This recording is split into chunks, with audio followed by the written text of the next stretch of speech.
Hello everyone, welcome back to another informative episode of Just Talk. And as you know by now, this is basically a time when I sit with you and talk about anything related to crop production. Now, what are we going to talk about today?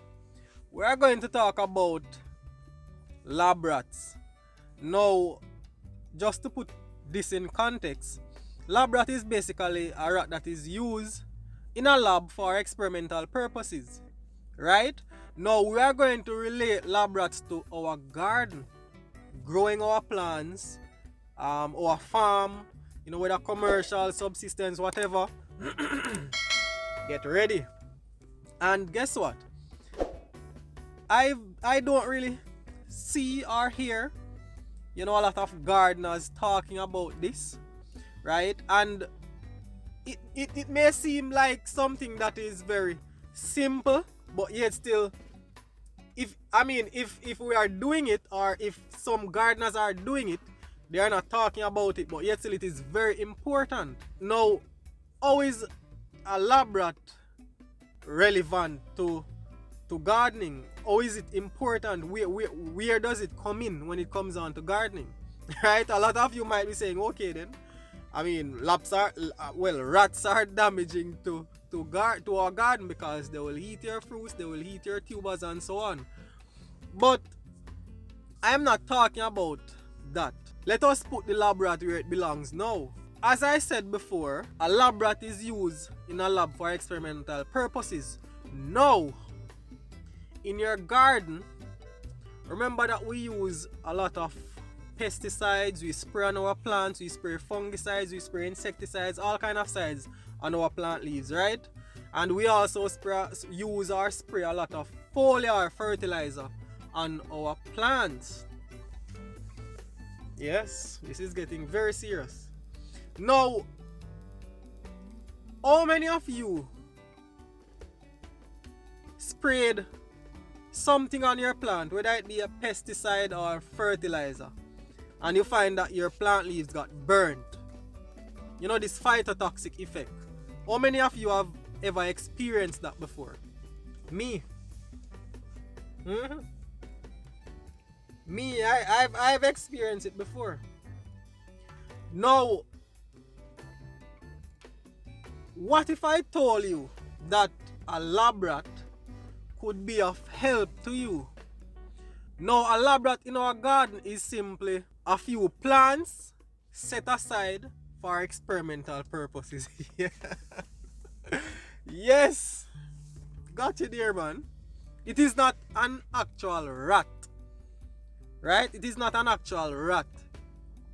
It is basically plants taking the place of the rat. So instead of doing the experiments on the rat, we are doing the experiments on the plants. So that is why I term it lab rat. Because in our gardens, we do our experiments on our plants. But what I'm trying to say to you is that whatever plants you are growing, what if you have like 5 different type of plants growing in your garden? I would recommend that you put aside maybe 2 each of those different plants that you plant in your garden to experiment on. So whatever you are going to spray on your plant, ensure that you do an experiment or a trial on your plant, your lab rats. And remember, your lab rats would be your extra plants, right? So, but what I wouldn't want you to do is, I wouldn't want you to just have one type of plant experimenting on for the entire variety of your plants. So if you have sweet pepper, cucumber, basil, whatever you have that is different. Because remember, different plants can tolerate varying levels of whatever you spray on them, right?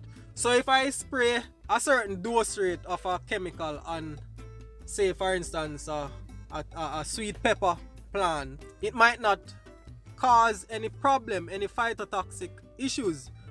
But if I take that same dose rate and spray it onto a cucumber plant leaf, you might see some phytotoxicity. This is just an hypothetical example. So that is why I said to you that if you are planting 5 different plants, try and have 5 different extra plants as well, so that you are basically doing experiment within the within the family, right, or within that specific plant type. So if you are doing sweet pepper within sweet pepper, you are doing tomato within tomato, if you are doing cucumber within cucumber, you are not going to run an experiment on cucumber for sweet pepper. You understand what I mean? That is what I'm talking about. Why? I take a very long time to explain that. But anyway, I'm sure you understand what I'm saying. But listen, by doing this, you will ensure that you don't burn your plant leaves, because this is so simple, and it is just right there in front of us. Because a lot of us might spray stuff on our plant and plant leaves get burned, but yet still we continue doing the same thing. We buy a chemical at the store or whatever it is, spray it onto our plants, our plant leaves get burned. So this is just an extra step that you can take to ensure that you don't set back your plants, right? You don't damage your plants and cause any other issues. Relating it to our garden, don't really hear anybody talking about this, and I think that this is an important lesson to be learned. Get your lab rats. Get your lab rats. And remember, when I say lab rats, I mean have extra plants. Right now, I have 1 lab rat at the moment, and it is the callaloo plant, because I think I have about 3 callaloo plant growing, and whenever I'm going to use anything new on those plants, I try it on my lab rat, which is the callaloo plant, the extra callaloo plant that I have, to ensure that it is not too strong, it is not burning, or what I just observe what is happening right before I spray it onto my plants. So this is very important, and as I said, you know, you need to know this, right? I don't know if you have ever heard of it before, or if you have ever heard of it in the way I am talking about, in terms of relating it to your garden. Just put a comment below and tell me your experience with it and what you know, and if you have been doing it. So again, I hope I've enlightened you. I hope I've provided